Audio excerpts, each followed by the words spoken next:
I never thought a holiday dinner would end with me calling my legal team. But when my own father looked my 7-year-old daughter in the eye and told her she was real enough to sit at his table, something in me finally snapped. I need you to listen to what happened and tell me honestly. Would you have gone as far as I did? Or did I overstep the line by essentially dismantling my father's entire legacy over a chair? Most people say family is everything. But what do you do when your family decides that your child is an outsider because of a DNA test that doesn't even exist? I'm still shaking as I recount this. So please, let me know in the comments if I was the villain here, or if I just finally became the father my daughter deserved. To understand how we got to that disastrous Christmas dinner, you have to understand the dynamic of the Miller family. My father, Robert, is a self-made man who built a successful real estate empire from the ground up. Growing up, he was always obsessed with legacy. He didn't just want children, he wanted heirs. I was the eldest son, the one expected to carry the torch. When I married Sarah, he was thrilled, but when we struggled to conceive for years, his attitude shifted from supportive to clinical. He started making comments at Sunday dinners about how a man's worth is measured by the strength of his bloodline. It was suffocating. Then, after 4 years of heartbreak and failed IVF, we decided to adopt. That's how Lily came into our lives. From the second I held that tiny girl in my arms, she was mine. She has my heart, my name, and my entire world. Sarah and I were over the moon, but my father's reaction was lukewarm at best. He showed up to the hospital, gave a stiff nod, and handed us a check. No hug, no welcome to the family. He treated Lily like a business transaction he hadn't quite authorized. For 7 years, I tried to bridge the gap. I brought Lily over for every birthday, every weekend, hoping that her infectious laugh and her brilliance, and believe me, she is the smartest kid I've ever known, would melt his icy heart. And for a while, I thought it was working. He bought her gifts, he attended her recitals, and he played the part of the doting grandfather. But then, my younger brother Marcus got married to a woman named Chloe.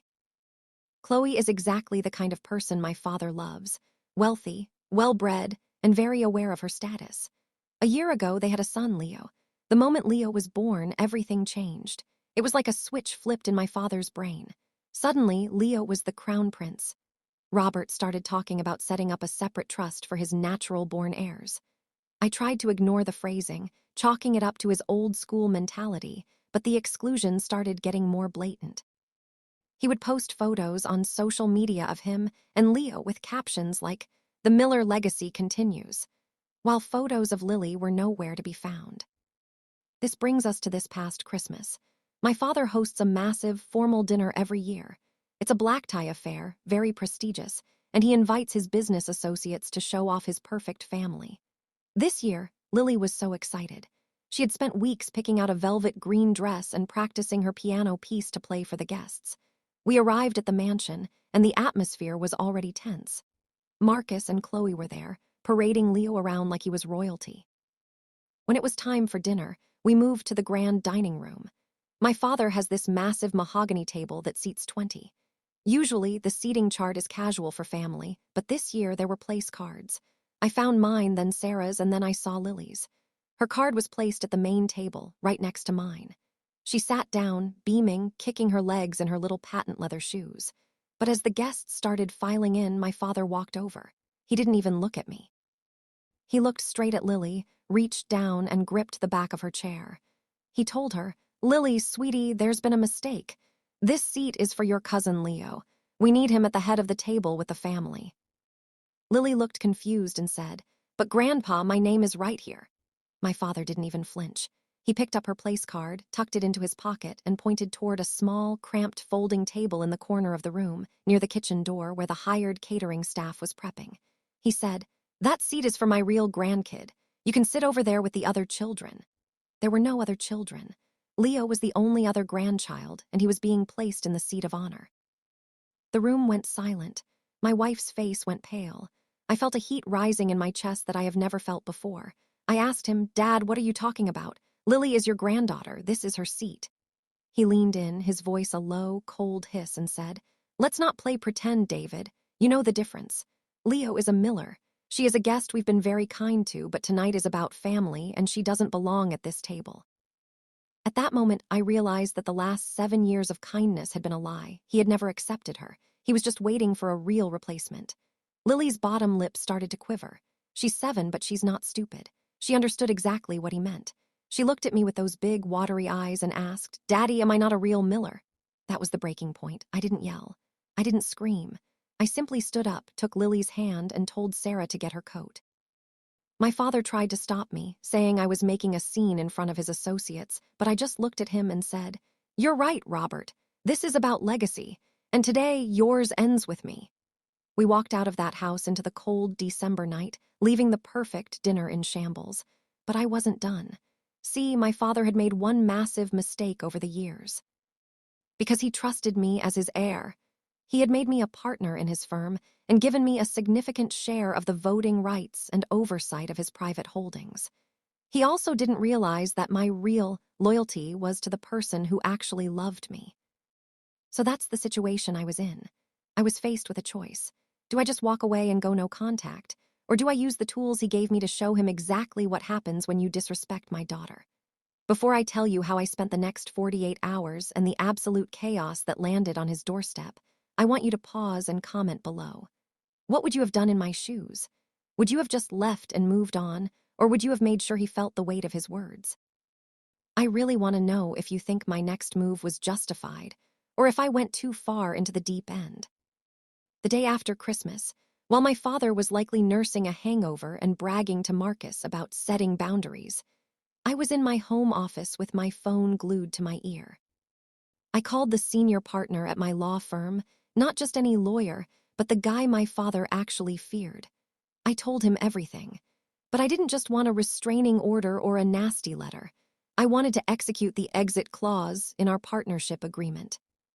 You see, when we formed the Miller Development Group's new subsidiary 5 years ago, I insisted on a clause that allowed for a mandatory buyout or dissolution if there was a breach of ethical conduct that threatened the company's reputation. Publicly humiliating a child, his own granddaughter, in front of dozens of high-profile city officials and investors. That's a PR nightmare. I also knew that my father had been using the company's legacy fund to bankroll Marcus's failing lifestyle, a fund that specifically required my co-signature for any non-business expenditures. He had forged my digital signature on 3 separate occasions to keep Marcus afloat. I had the logs. I had the proof.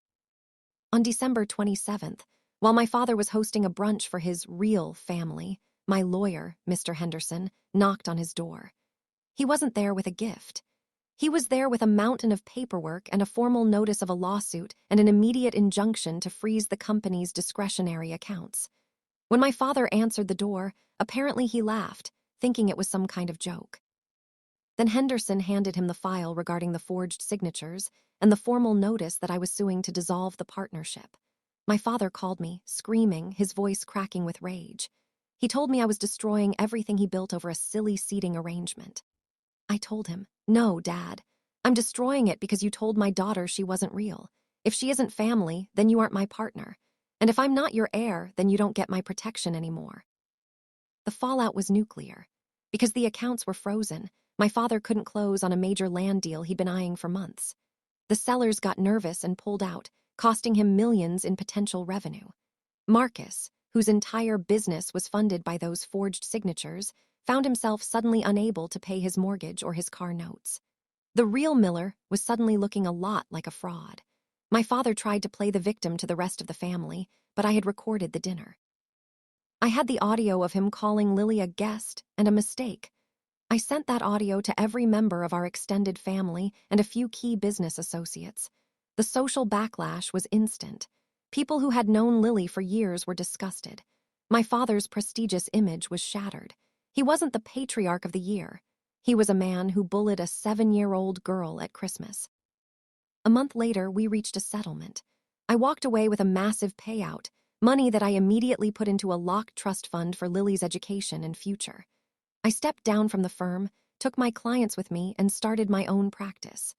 My father is still running his company, but it's a shadow of what it was. Marcus had to sell his house, and Chloe, the well-bred wife, reportedly isn't taking the sudden lifestyle change very well. My father has tried to send me emails lately, talking about family healing and misunderstandings, but I don't even open them. Lily is doing great. She's in therapy to deal with the trauma of that night, and her therapist says she's making incredible progress. She knows now that her real family isn't defined by the man at the head of a mahogany table, but by the people who will burn the table down to keep her warm. I learned a hard lesson this year. Blood might be thicker than water, but love is thicker than both. I don't regret a single thing. I didn't just protect my daughter. I showed her that she is worth fighting for, no matter who the enemy is. My father wanted a legacy, and he got one. He's the man who lost his son and his business because he couldn't handle a child's seat at a dinner table. If you think I did the right thing by standing up for my daughter and taking my father down, hit that like button. If you think I was too harsh for using his business secrets against him, let me know why in the comments. I'm curious to see where you all draw the line with family. Don't forget to subscribe for more stories about standing up for what's right, and I'll see you all in the next story.